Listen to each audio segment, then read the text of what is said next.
বাবার ঠিকাদারি লাইসেন্স নিয়ে মুখ খুলেছেন স্থানীয় সরকার, পল্লী উন্নয়ন ও সমবায় মন্ত্রণালয়ের উপদেষ্টা আসিফ মাহমুদ সজীব ভুঁইয়া। বৃহস্পতিবার সকাল 11:30টার পর নিজ ফেসবুক পেজে বাবার ভুলের জন্য ক্ষমা চেয়েছেন তিনি। ফেসবুকে আসিফের দেওয়া পোস্টটিতে তিনি লিখেছেন, প্রথমেই আমার বাবার ভুলের জন্য ক্ষমা প্রার্থনা করছি। গতকাল রাত 9টার দিকে একজন সাংবাদিক কল দিয়ে আমার বাবার নামে ইস্যুকৃত ঠিকাদারি লাইসেন্সের বিষয়ে জানতে চাইলেন। বাবার সাথে কথা বলে নিশ্চিত হলাম তিনি জেলা পর্যায়ের একটি লাইসেন্স করেছেন। বিষয়টি উক্ত সাংবাদিককে নিশ্চিত করলাম।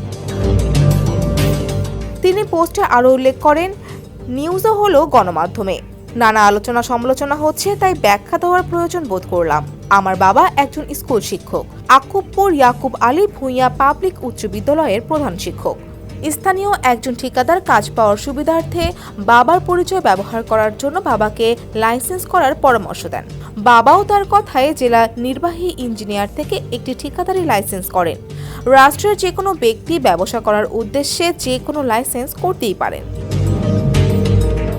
তবে আমি সংশ্লিষ্ট মন্ত্রণালয়ে দায়িত্বরত থাকা অবস্থায় বাবার ঠিকাদারি ব্যবসায় জড়ানো স্পষ্টভাবে কনফ্লিক্ট অফ ইন্টারেস্ট।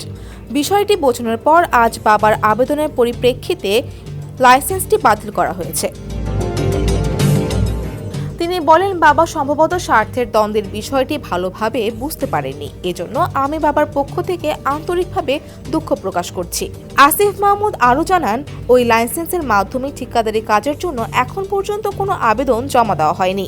এই ঘটনায় সামাজিক যোগাযোগ মাধ্যমে ব্যাপক আলোচনা সমালোচনার পরিপ্রেক্ষিতে আসিফ মাহমুদের এই ব্যাখ্যা আসে, যেখানে তিনি স্বচ্ছতা বজায় রাখার অঙ্গীকারের কথাও উল্লেখ করেন।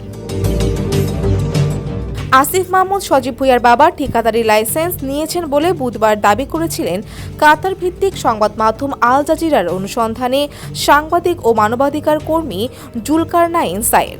তিনি লিখেছিলেন, এই বিষয়ে জানতে আমি উপদেষ্টা জনাব আসিফ মাহমুদের সঙ্গে যোগাযোগ করি। তিনি প্রথমে এই বিষয়ে কিছু জানেন না বলে জানান ও কিছুক্ষণ অপেক্ষা করতে বলেন। তিনি সময় নিয়ে যাচাই করে জানান, লাইসেন্সের বিষয়টি সঠিক, কিন্তু এটা তার জ্ঞাতসারে করা হয়নি। ডেস্ক রিপোর্ট, সমকাল।